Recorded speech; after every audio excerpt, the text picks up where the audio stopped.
Savage into the screensavers. I'm Patrick Norton. My beloved co-host, Mr. Ray Laporte, is not happy today. Watch though, I can bend metal. Just call me Uri Geller. I love it. Coming up in today's show, how do you get your Mac partition to talk to your Linux partition? Is it possible? Can it happen? We'll show you. We got it's a question of having a Linux and Mac on the same computer. So it's not like some simple network. No. Ooh. Oh, no. If that wasn't enough, if that and bending metal on live television wasn't enough, back to the way it was. Unbelievable, folks. We even scoured the earth for the hottest downloads of the week. Can you imagine? Where are you waiting with bated breath, Leo? We're going to read them all out to you, whether you like it or not. For lunch. Then later, Sumi Das takes a fresh look at new portable hard drives on today's. So yesterday we asked people about the X-Men. Did you see the X-Men? I have not seen the X-Men. Still haven't seen it. Still haven't seen it. I was waiting for the results of the poll. Should we see what? All right. Survey says, should Patrick see the X-Men? Yes. Oh my. 72% said yes, and 5% said no, and 22% couldn't figure out why Jean-Luc wasn't on the Enterprise. He's on the holodeck, okay? He's having a holodeck fantasy about being Dr. Xavier. Holodeck, I want to be Dr. Xavier in the X-Men. Yeah. Make it so, Wolverine. I like it. So you should go see. You know, I thought about it, and I was probably excessively negative about the flick. You should go see Folks, it. you didn't hear what he said off air. You will like the movie. Children. You will like it. I wouldn't, it didn't rock my boat. So our question of the day. There was continuity, and the plot wasn't real. Well, you've read the comic book. See, I haven't read the comic book. Oh, then you don't go see it. You haven't? No, I thought you had. Oh, well, I read the comic book. Well, we'll talk about that later. Ones you can't show children. So our question of the day, should spyware be outlawed? And we're going to have Steve Gibson of GRC. Man, this is a hot topic right now. He talked originally about Godzilla and the other Orient products. Naughty little products. What did Orient do? Basically, they reach into your machine, they download, they promise you faster downloads, a better life, and they rip information out of your machine, and they do whatever they want with it. All in the cause of putting banner ads. Yeah. This has been very common now. In fact, you're seeing it more and more. Free software with a banner ad on it. Free. But all of the software that puts these banner ads up does, to one degree or another, watch what you're doing. And of course, it always has to download new ads. Yeah. And some of them, if they're really sophisticated, watch what ads you click on, watch what ads you're interested in. Now, here's the issue. Steve discovered this. There is a company called NetZip that makes a downloader. NetZip. And the NetZip downloader was licensed by Real Networks. It is now Real Download. It comes with, if you download the Real Player or if you download Real Jukebox, if you get the whole thing, it comes with Real. And, well, to make matters worse, Netscape then cross-licensed from Real the same product. Right. So Netscape now comes with this downloader. It's like Godzilla or Get Right. It is a downloader that sits in the background, helps you download stuff, has ad banners, lots of ad banners. I smell something bad coming. Well, what Steve did is he put a packet sniffer on his network to watch the traffic that this thing was generating. And he claimed, and he did this a few days ago, that not only was the download manager putting a unique cookie on your machine and a unique identifier, but it was then sending out that identifier every single time he tried to download something. Really? And saying, this machine is downloading this file, every file that you downloaded. I don't like this. It's a bad thing. This is a very bad thing. Now, Real Networks, we just talked to Steve earlier this morning. He's very tired. We're going to talk to him on the show. But Real Networks was very irate with Steve. Didn't they threaten him? They were going to sue him. They denied it. In a long marathon session last night, he showed their engineers that, in fact, it was doing what he said it was going to do. Their engineers said, oh, we didn't know that. Really? Yeah. Well, we would never use that information, but we certainly didn't know it was doing that. Many of the things that happen are the work of the devil. That's right. So our question, should spyware be banned? Should it be made illegal? Now, I'm of the position no. I think that this is a legitimate way to support software with banner ads Some of that's going to need some sort of mechanism to do that. What should be enforced by law is the requirement to disclose what they're doing, when they're doing it, what kind of information they're sending. Yeah, but you know what? It shouldn't be disclosed in paragraph 37, subbar A, and the third thing, and the license you can't read anyway. You can't find. We need some better way to figure out what's going on because not everybody's like us. Not everybody actually reads the entire licensing agreement. Most users probably aren't sophisticated enough to read the disclosure and understand it. What do you think? Should it be outlawed or should there be some sort of regulation? It's up to you at thescreensavers.com. Click the talk back and tell us what kind of legislation should be foisted upon spyware. It must be destroyed. That's what I think. On its right. Arnold's just called us on the telephone at 888-989-7879. You can chat with us at chat.zdtv.com. Is that right? That's right. That's our new URL. You click on Interact, but definitely click on Interact, follow the links to chat out with us area. It may not be working yet, but ultimately that will be the way to get new there. servers, some exciting Go through the website right now, okay? Screensavers Room is the place to be unless you have a netcam. Then you want to get a magnetic picture frame. Go to the netcam, Cineplex, say hi to our hosts who are today... Hello. Three Fingers Shannon. How's it going? And John Mark, I can't stop laughing, Nichols. Hello, John Mark. Hey, thanks a lot. Just because my last name is money-oriented, why do you have to laugh at that? No, I'm not laughing. That was your nickname. I can't stop laughing because you're such a happy-go-lucky kind of guy. You know, you're always. What can I say? You're fine. It keeps me giggling. Life's been good to me. So far.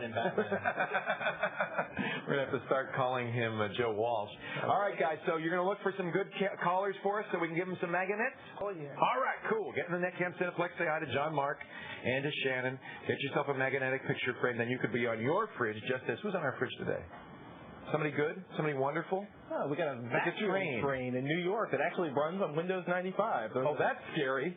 Gives a whole new meaning to the word crash. I'm a little confused here. That looks like a Metro North train? It's not even a subway train. What is that? I don't know, but it's running on Windows. It's in the Bronx. It's got Yankee Stadium in the background. Oh, cool. It's running on Windows. A transit worker sent it to us. I like it. Send your fridge picture to the screensavers at zdtv.com. We like that kind of idea. We like that. Thing. That's fun. Put fridge picture in the subject line. Train. Hey, do you want to tell us about the fax machine? The fax machine. Well, rumor has it we have a fax machine over there. Oh, there it is. Oh, it's a beauty. On-set fax machine. You know, David Prager's monitoring it. You can fax us right now at 415-437-5869. Let us know what you're thinking. If you disagree with our advice, if you want to stomp us, really we're going to bike your rally. You know, we might even read it on the air. We have to ask. No questions? You can send us anything you want, but we won't answer questions. 415-437-5889. I want to see that thing pumping out faxes. I'm sorry, 5869. I can't read out. All right. Chris joins us on the ZDTV Netcam Network from beautiful Lincoln, Missouri. What's up, Chris? What's up? Yeah. You got a question for us, Frank? You're not gonna participate. I don't do one. You know what? I got better things to do than propagate a Budweiser ad. What can we do for you, Chris? I'm interested in networking two computers. Do you recommend traditional network cards, wireless network cards, the neutral online network, or any others, and why? Well, how much money you got? Yeah, money has a lot to do with it. Well, it doesn't really matter. Oh, you're made of money, or you have no money? Independently wealthy? Yeah. You spend it all? In which case, go out right now. Don't even wait until a better product for less money comes out. Go out right now, buy an Apple Airport, get two 802.11 cards, spend the rest of the week working it out. And actually, you're going to spend about $160 on the network cards right now. What is it, $300 for an airport? Yeah, good news. You don't have to get an airport anymore. We just got from Lucent, we got it into this. Did you see it today? No. Lucent sent us their new consumer. Where is it? It's over at Townsend. We're going to show it on Call for Help. Why does Call for Help have this? Because we're going to demonstrate it on Call for Help later. Look, we'll get it over to you too. Call for Help? You folks, he's giving it to Call for Help. We didn't even know it was a Here's what happened. We called Lucent, and they make one that's like $1,000, $800. We called Lucent and said, send us. He loves Call for Help more than he loves the screensavers. We're doing a segment on wireless networking on Call for Help later in the week. We called Lucent. We called Lucent, and we knew it was $800, but the guy who was doing the segment wanted that one. Right. They said, oh no, we won't send you that one. Let us send you our consumer one, $300. Okay. John Mark was configuring it, configured fine on the PC. I had my Apple notebook worked fine. I was able to, and so this is, if money is no object, I completely agree with you because it is as fast as Ethernet, but there's no wires to be strung. It does DHCP automatically, so you don't have to do any special, you have firewalling, sharing. It's locked, it's easy to work and with. It's fast. That's if price is no object. If you want to go as cheap as possible, get a $30 NIC card. You can get it for $15. You can get perfectly. No, you can get new ones for $15 from a lot of the major stores. The Netgear cards are down around $18. That's a good card. Yeah, here's good. So get $18 Netgear card, string wire. That's going to be as fast as possible. I think nowadays, if I'm buying a card, I might spend more and get a 10/100. That's not a bad idea. I think 100 base T, which is 100 megabit Ethernet, is going to be the way to go ultimately. That's what you're going to want to do. And that'll work over Cat5, right? It should work over the Cat5. Yeah. It works no problem. Yeah. Yeah, the other thing is, along with the drop in price in the Lucent, their consumer version, our friends over at Linksys actually have what should be around $150 to $200 802.11 hub with $99 cards now. So if you guys can wait another month, 6 weeks, it's more expensive, but boy, the lack of wiring and the support for automatic support for sharing and everything. It's so nice. I have it at home. I love Airport. I go out in the hammock and I'm online. It's wonderful. Tooting in the yard. Yeah, baby. I like it. I sit in my Lexus and do it. Just You got a Lexus? No. Lexus and 802.11, folks. The man's living a life. All right, after the break, the top 5 count of 5 downloads of the week with the screensavers continue. That's my top 5. Lexus 802.11.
Good to be visiting that software library. Yes, my friends, it's another fabulous week of the top downloads. New to last place, but trying hard to stay on the list is Stay On Pro. Number 4 does not keep to impress, but it's still handy. We got that ever popular WinZip in the middle with that little flower icon. That means it's far, far too friendly to deal with. ICQ. Number 2 is still restoring Tokyo, one paper mache building at a time. It's good old Godzilla. And keep the drum roll, please.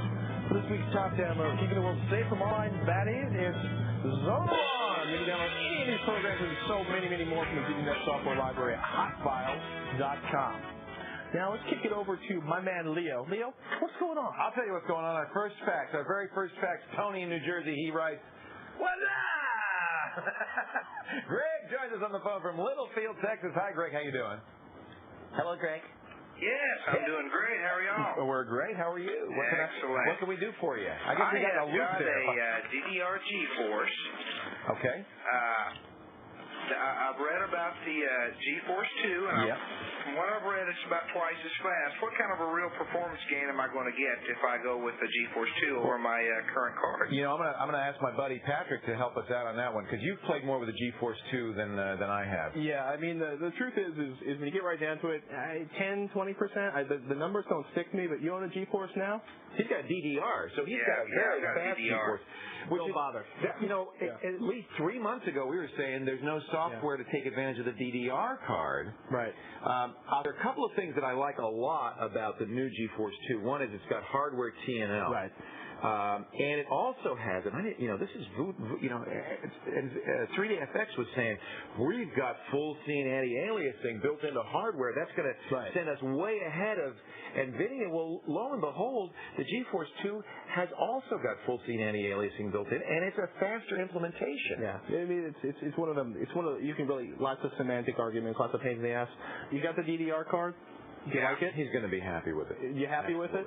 Yeah, I'm happy with it. I mean, I like to stay on top of the game, so if I'm going to get a big performance increase, it's not going to be a big performance increase. In my opinion, what you're going to see is an aesthetic improvement, because you got hardware TNL, that's hardware transforms and lighting. With the DirectX 7 games or with the DirectX 7 patch. Almost everybody uses that now, DirectX. And then, but you're right. That's important to say. If you're using an old Glide game, if it wasn't designed for DirectX 7 and the game company hasn't come up with a DirectX 7 patch, it's not going to. My understanding is it's not going to take advantage of the TNL engine. Right. Well, and they probably won't have any effects that use TNL because they're not going to slow you down. Right. So, but on a newer game where they're going to use TNL, you'll see better shadows, better transparencies, better lighting.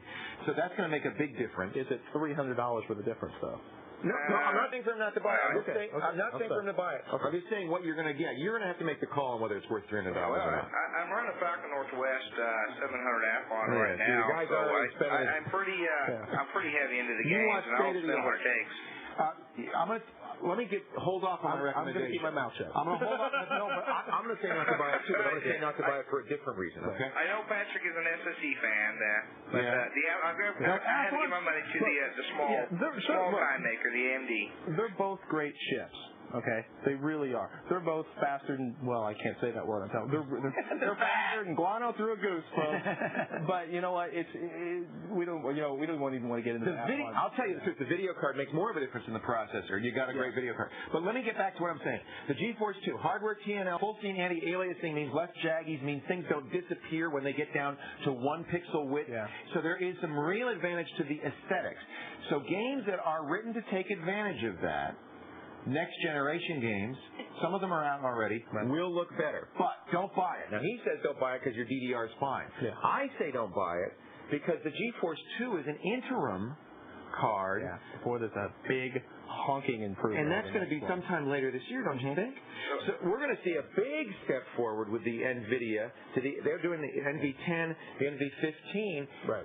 That's going to be even bigger jump. Yeah. And if not, when they introduce the new card, the GeForce 2 is going to be so cheap. A lot cheaper. You're going to be able to buy it, memory, and still go to Disneyland for 2 days. Here's what's happening right now. Cards, the hardware, way outpacing the ability of software to keep up. It takes 2 or 3 years to write the modern games. Look how long Diablo 2 took. Years. It's like probably 2 years past schedule, right? So none of the games yet can take advantage of the hardware that's out today because they started right there 2 years ago. Same thing's going to continue to happen. You can be a generation behind on the card and not notice any loss. Yeah. If you're going to get a new card, I don't blame you. You want to be state of the art. I would wait till the next NVIDIA generation, which will probably be out later this year. That's going to be a good one. The sad news is, and I think we agree on this, 3DFX just didn't keep up. The Voodoo 5 is a disappointment. We are going to say stay with the GeForce cards. You're fine with the DDR, which is basically just an upgraded TNT2. Yeah. The new GeForce 2 is a whole new architecture, and the new, whatever they're going to call it, GeForce 3, I don't know. The faster card will be an amazing jump up, we think. So, at least we hope. We hope. It's hard to predict this stuff. I agree with you. Stick with the card he's got. Yeah. All right? Coming up next, more live calls. I had to bring it in because I couldn't do this without Pat. He said I know. More live calls, answers to your toughest computer questions. This coming up on the Screensavers continues. Don't go anywhere.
ScreenSavers.com is what I like to call a fabulous time. Visit the Answers and Tips page of the Get Connected week, baby.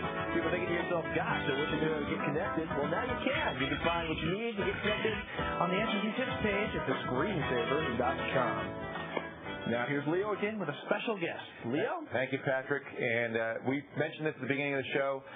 We are going to talk about spyware and particularly a new threat on the spyware scene. We all like these download managers like Gozilla, Get Right. I use Download Accelerator Plus. And now Real Networks and Netscape have a new one, their download manager. It helps you download. It resumes failed downloads, helps you find files. Boy, it makes everything a lot easier, but our next guest says it's possible that you're being watched and tracked by this software. The king of spyware and the guy who's leading the fight against it from his home in Irvine, California, our good friend and president of GRC Research, the creator of SpinRite, Steve Gibson. Hello, Stephen. Hey, Leo. Great to see you. I understand you were up late last night. 4 hours of sleep. It's, being threatened by a big company with being sued if you don't like what I say. That's scary. It's annoying. Especially when I'm really sure I'm right. Yeah. Let me give you the background, folks, because first of all, I want everybody to know Steve is an independent third party I trust with my life. He is absolutely trustworthy, reliable, one of the great programmers, and a guy who's really fought the good fight lately with Internet security, with his Shields Up page, which is also at grc.com, and lately with spyware. Now, you're the guy who kind of announced to the world that Gozilla and all of the Orient-based programs, while they weren't as bad as some were saying, did in fact stay on your system and do some nasty stuff. Is this new program, this download manager from NetZip, worse than what Orient was doing? I would say it's different. My main focus is that these things are fine. Just like you said earlier in the show, if the consumer gives their informed consent. That's the key. And that means two things. They've got to be informed, and they have to consent. And we didn't either. Exactly. In fact, Real at first denied that what was happening was happening. They said, no, you're wrong, Steve. Oh, well, all of yesterday was spent on the phone with them and sending email and showing them my packet captures that demonstrated that a unique ID that was never changing was being sent out of my computer every time I downloaded something. So let's talk about it. If the download manager goes on the computer, it sets a cookie. Is it using cookies for the ID?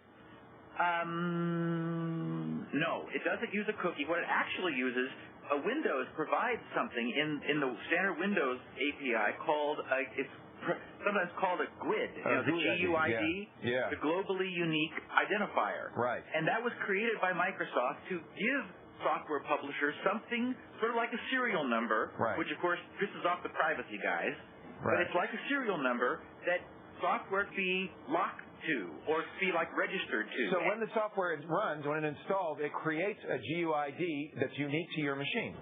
Actually, I think what it does is it actually just sort of uses the one that Windows provides. Oh, interesting. And sends it out whenever you download a file.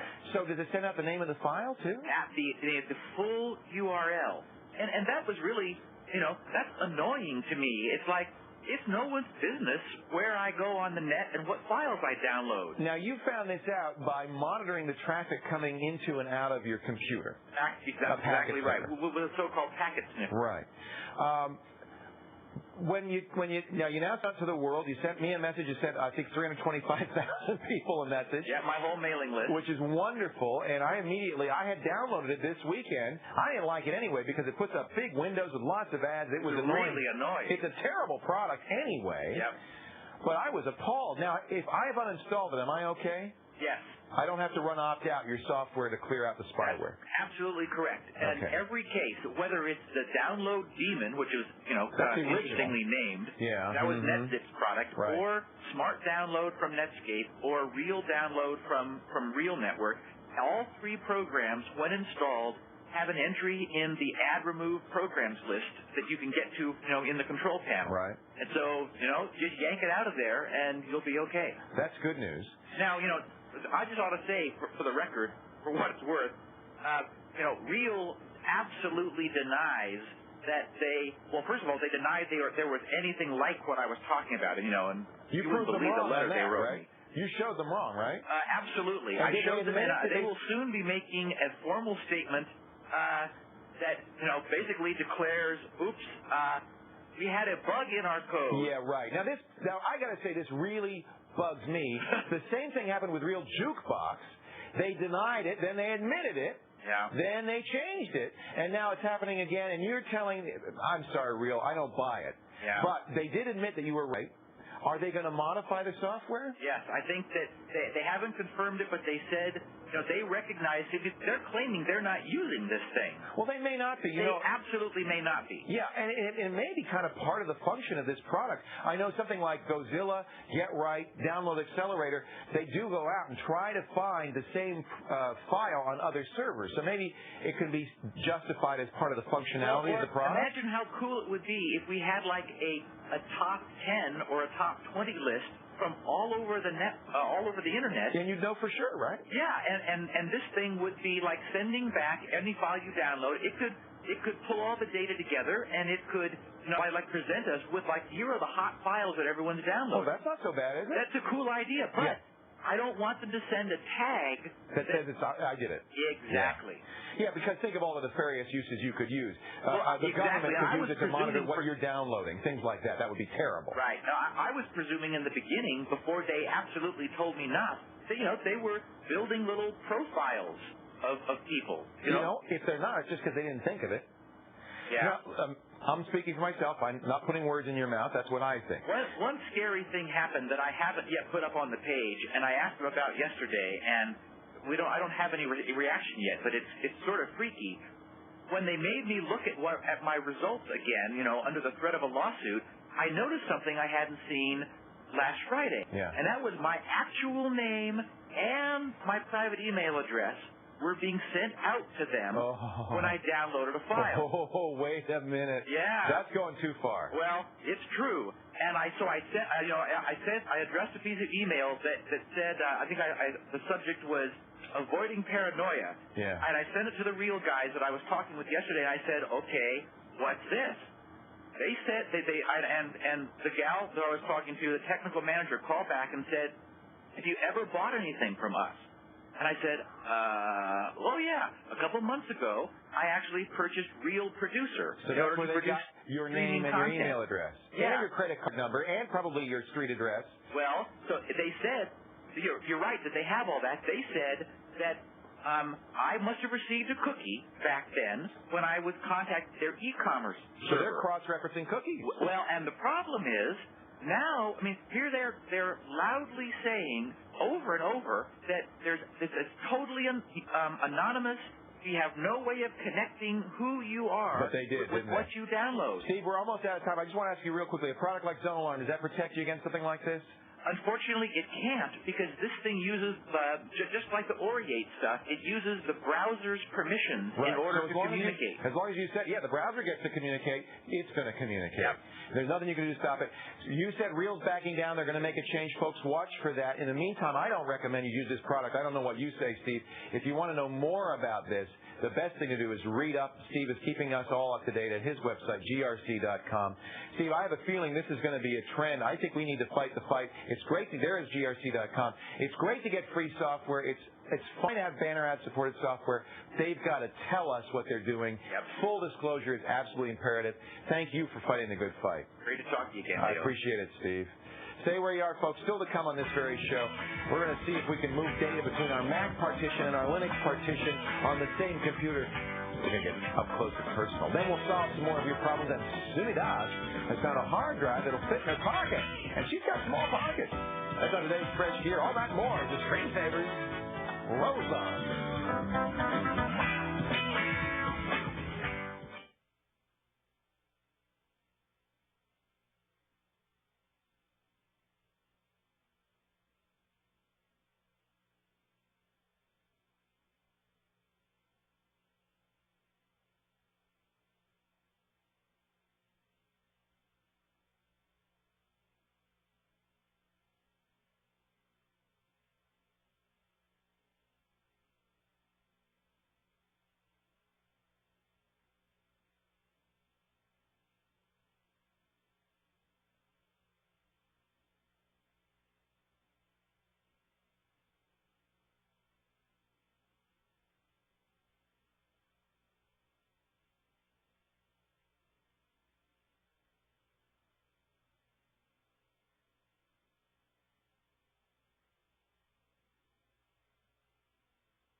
back to the Screensavers. I'm Leo Laporte. And I'm Patrick Norton. Thank you for joining us. Hey, David Prager, we're getting a lot of faxes, aren't we? Thousands? Are they pouring in? Are we faxes galore on our new fax machine? Awesome.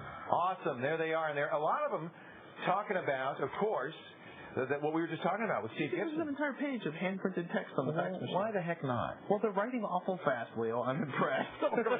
Well, you know what, Spyware? I was watching you while I was talking to Steve Gibson with your bat, slapping it in your hand. You're upset about this too.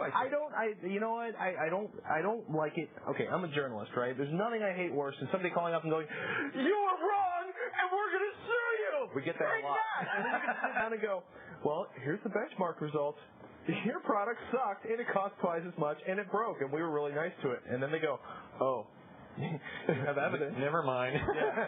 And I love it that Steve had the evidence and they backed down. I'm very pleased that Real is going to take that functionality out. We will applaud them if and when they do that. And they prove it. And they prove it. And, of course, that's why we use Steve as our watchdog, because he's an independent guy. You can tell he's going to fight the good fight. But the question we're asking, should spyware be illegal? What kind of protection do we deserve? Now, I'm of the opinion that it should be legal in the sense that, fine, just disclose it in a clear, intelligible way so that an average, non-technical user will not only see the disclosure but understand what it is they're giving up. Yes. And if you do that on a page like, something like one of these click rewards pages where you know they're or All Advantage, where you're gathering information. Makes sense. They're upfront about it. That's a fair trade. I'm trading my information for something free. Sure. In that case, that's okay, right? That's okay. That's great. But if they can't do that, maybe we finally need legislation. Maybe we need legislation on the whole issue of user licenses and the insane things they make you check off before you can use their software. I think you're probably right. If you paid $4,000 and this doesn't work, well, guess what? We're going the wrong way. You own it. Because they just passed a law, where was it, West Virginia, that enforces these shrink-wrap licenses. Right. So they're going the wrong way. I'm not convinced legislation is ever a solution to anything, but I agree. But we got to do something. And you know what? We have to fight. That's what it is. Consumers have to stand up for their rights. Definitely. Go to the website, thescreensavers.com. Cast your vote. Tell us what you think and talk back. James joins us. Download my program into the autonomous emitter. James joins us. Who is that? I don't know. But James joins us on the ZDTV Netcam Network. Name that quote from West Alias, Wisconsin. Good name. Hi, James. Hi, it's West Dallas. West Dallas. That makes a lot more sense. West Dallas? Like East Shortcut, Maine. I thought it was good, though. What can we do for you, James? I'm using NetMeeting. Yeah. What I could do with it is put it on my laptop, and across my home network, I'd like to be able to pick up what the camera is seeing. But I'm using DHCP because I'm using a DSL line. You couldn't even do it if you had a static IP address. Oh, I have done it with a static IP address. Oh, well, you'd have to have NetMeeting running on both machines, right? Right. Oh, okay. I thought you wanted NetMeeting here to see the camera. Okay, yeah, you're going to make a phone call, a NetMeeting call. Right. So, okay. You're having problems with DHCP itself or finding the IP address? Or I can't seem to find any IP addresses, and I can't pick it up by using the computer Can you screen. have NetMeeting on any of these machines? Probably, yeah. You want to try it? What's nice, if you go into your installation of NetMeeting on your system, you go into the About box at the top of the NetMeeting across the top. In the About box on whatever system you're on, it should actually tell you right there the IP address. And that way you can figure out what the IP address is in the system, at least for as long as that system's actually turned on. There's a good chance that if you shut it down and reboot it again, you might get another IP address.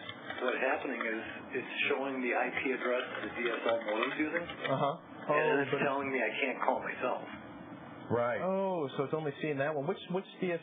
So you've got them all plugged into the DSL modem right now? Right. The DSL modem's connected with an uplink to the Ethernet port. Okay.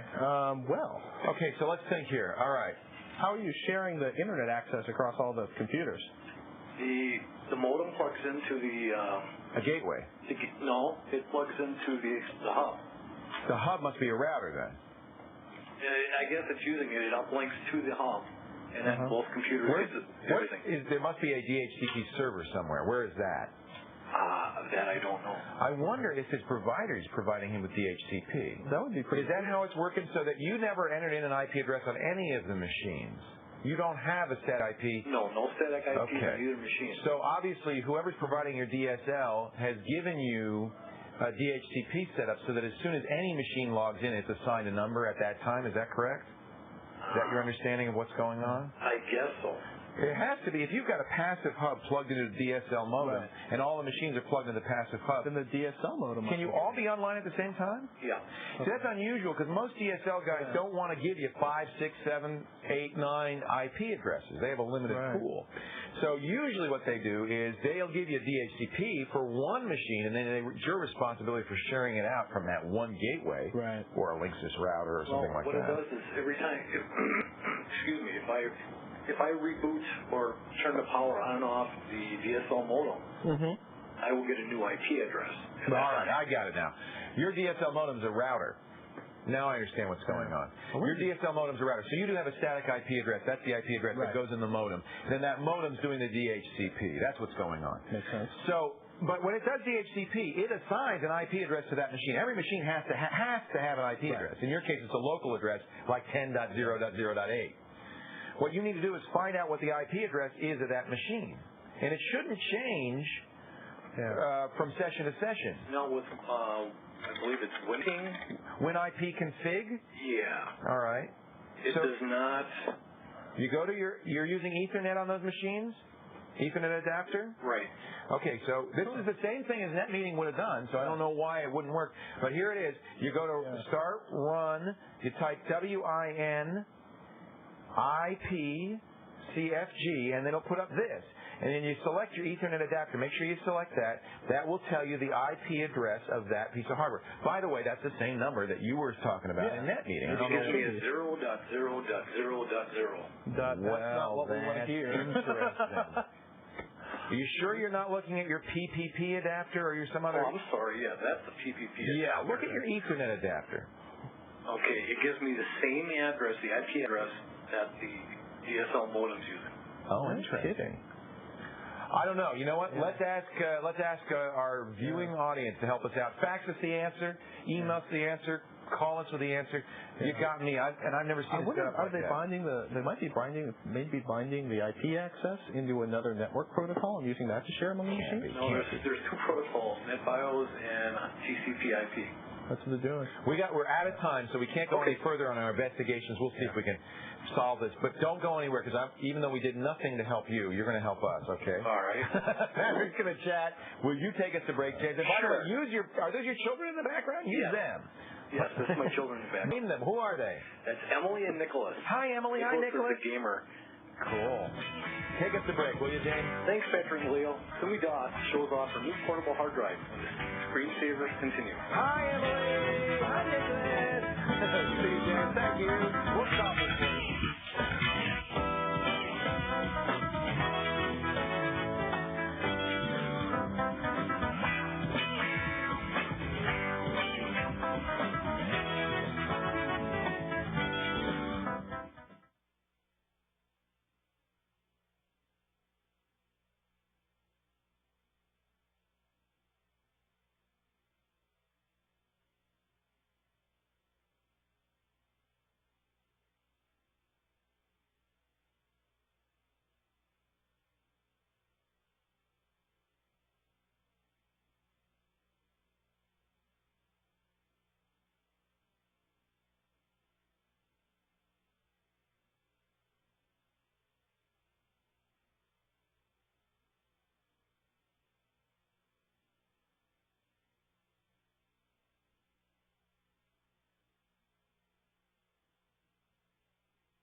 to screensavers.com, the best-looking website on the net, thanks to its fine hairdo. Help yourself this week. We're studying computers and politics. If you need a quick lesson in politics or computers, take the Super Geek Challenge. That's run under the Super Friends Would Kill the X-Men column. Yes, we cover both serious and light topics. So let's talk about the light topics. Serve your country and exercise your right to win a free Screensavers t-shirt or cap at thescreensavers.com. Our congratulations to Jeremy from Greenwood, South Carolina, winner of yesterday's Super Geek Quiz t-shirt or cap giveaway. What is Chuck saying? Please visit my what? Please visit my site. I think that's a fax. Tux is handling the faxes today. That's good. Now here's Sumi Das with a new pocket drive from Let's See on today's Fresh Gear.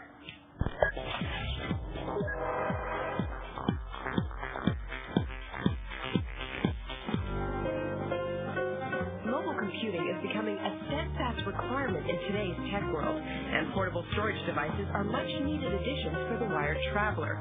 Let's See has created the Pocket Drive, a small external hard drive that weighs in at less than 13 ounces and is the size of a small paperback book. One of the features that we really like about this portable hard drive is the ability to hot swap between a USB port and a FireWire port. I can easily transfer up to 6 gigs of data between computers. All I have to do is unplug this USB connection right here from the computer on the left and plug into this FireWire port, and now I have instant access to all my files. This is the first type of drive we've seen that has both FireWire and USB capability. This makes the Pocket Drive compatible for both Mac and PC users. Once attached, the Pocket Drive looks and acts much like an internal hard drive, only with a transfer rate limited by the USB or FireWire port. To use the USB connection, you'll need to install the included driver and plug in the drive's power supply. The FireWire connection, on the other hand, needs no drivers, but we found that you may need the AC adapter if your 1394 card doesn't have enough power. Data transfer rates with a FireWire connection nearly quadrupled over the USB.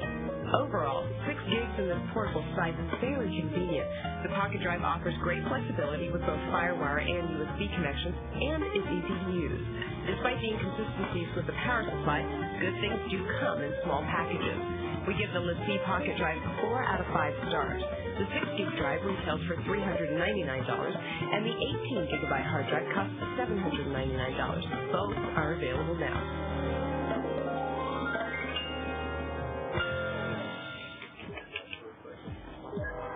Thank you, Timmy. You can catch a new Fresh Gear every weekend afternoon, 12:30 Eastern, right here on ZDTV. Mike sends us an email who asks, he asks, how can I get files on one computer, one Mac, from my Mac partition to my Linux partition? There is a way. There are many ways, actually. There are many tons of Linux. Ooh, that's kind of creepy. One of the Screensavers continues.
Interesting question from Mike in Vegas. He has a Mac. running Linux and Mac OS, and he wants to share files across the partition. And that comes from the fact that in Windows it's easy to do because, not because Windows can see a Linux partition, but because Linux can easily see FAT32 partitions. Well, that's because tons of just more stuff, people, time. Yeah, Windows is out there. Yeah. Now, it turns out that we're running, by the way, Linux PPC, which is kind of the recommended distribution of Linux for the G4 Macs. It's not Yellow Dog with the cool notebook binder? I like Yellow Dog. It's a cool binder, but this is the one you want on G4. Got it. This is a Red Hat, basically, which is recompiled to run on PowerPC. That's what it is. And here's the odd thing. With Linux, file system support is not built in. It's done in modules. It supports its own ext2 file system. So you plug it in there, and it allows you to actually see the other partitions. Right. When you compile the kernel, you'll say, I want to build in support for these file systems. And you can say, and there's probably a dozen different file systems, including, and this is the key, and it is built in by default into Linux PPC, including Mac's HFS. Notice I didn't say plus. HFS file system. That's the old Mac file system. Right. All new Macs, including the G4s, are shipped with HFS Plus, the extended HFS. Sounds like we've got a problem. We do have a problem because Linux will not, and if this is according to PowerPC's own website, they cannot. There is no file system module for HFS extended. Now, I'm saying that based on the fact that that's what the Linux PPC folks say. I guarantee you there's somebody out there saying, oh, I just wrote one. Well, of course there is. So please send us and let us know. We have not been able to find a file system module for HFS Plus. If on this system, what we did is we repartitioned when we installed Linux, and we made sure that this drive was HFS. We went back to the old file system, pretty much the same. You're not going to lose a lot of capabilities. It's not like the difference between FAT16 and FAT32. So we've made these HFS, so I can install. I didn't do it yet, but I can. Once I change my file system table to show the Mac partitions, I can very easily see them and share them back and forth. So that's solution number one. Solution number one. Reformat your hard drive and make sure all the Mac partitions are HFS, not HFS Plus. You should have no trouble. Now, that is a pain. And unless you're going to do this a lot, there are other solutions. One would be, all these Macs have zip drives now. Format a zip in FAT32. And then share them back and forth. Then Linux can see it. Mac can see it, folks. And then so you basically have, in effect, small third hard drive both sides can see. Or if you had an external hard drive, or even if you wanted to partition your existing hard drive, you could make a FAT32 partition on your Mac drive. You can't do it with the existing Mac software, I don't think, but you could do it with a third-party software formatter like FWB's hard drive toolkit. You make a FAT32 partition, so you have three partitions. That one would be a common partition both could see. Or Patrick's got probably the best way to do this. Supposedly, they tell me. Rumor has it. What did iDriveXDrive.com actually? These online hard drives. Prager found this one. It's at freediskSpace.com or MySpace, and what this one actually allows you to do, if you go to the bottom, Mac space, PDA space, Linux space, PC, and MP. In other words, they support all the platforms. I like that concept. But most of them do. XDrive does too, doesn't it? Did we find it? iDrive, I think, does. Yeah. iDrive does. So as long as you can find one of these online upload sites that supports all the operating systems you want to use. You just share it that way. Which is nice. It's simple, it's easy, and you can get your files anywhere you go from anybody's computer. That's right. So those are your three ways to do it. The good news is, yes, Linux can see it, but only the bad news is only HFS. If you insist on HFS Plus, there may be reasons to do that. Then use some of these alternative solutions. Hey, coming up next, we're going to see if we've got any faxes. They must have written that before the show. You only got a few. When the screensaver continues, we'll read a few. Stay here.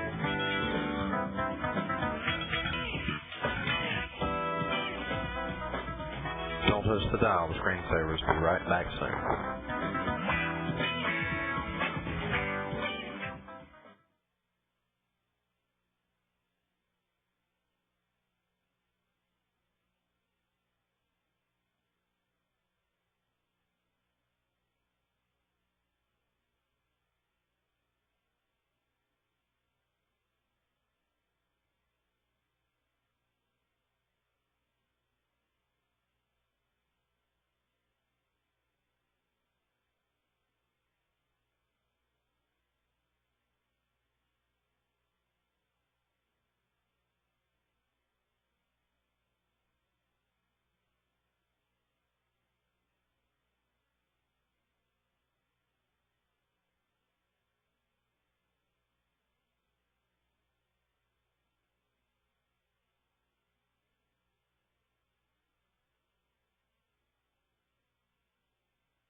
Now we're going to take a look in the little basket of faxes. Look at they're all handwritten. I think that's kind of cute. It's very retro.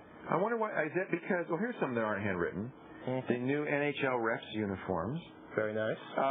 But I guess a lot of people aren't on their computer while they're watching the show, so they just run over to the fax machine. I'm amazed that this many people have fax machines in their houses. I love it. So Patrick and Leo, Joe writes from Spanaway, Washington. When is Intel going to ship the Willamette? Later this year. That's very specific, Pat. Yeah, well, the meetings, the briefings are coming around in August, which means that that's a long lead briefing, September, October, to late November to actually ship it. That's it for this edition of the Screensavers. I'm Patrick Norton. And I'm Leo Laporte. We'll see you later. Is that really out of time? But they don't know later. Bye-bye. What the hell? It was 1 minute.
Racing to answer your tech questions live. The Screensavers.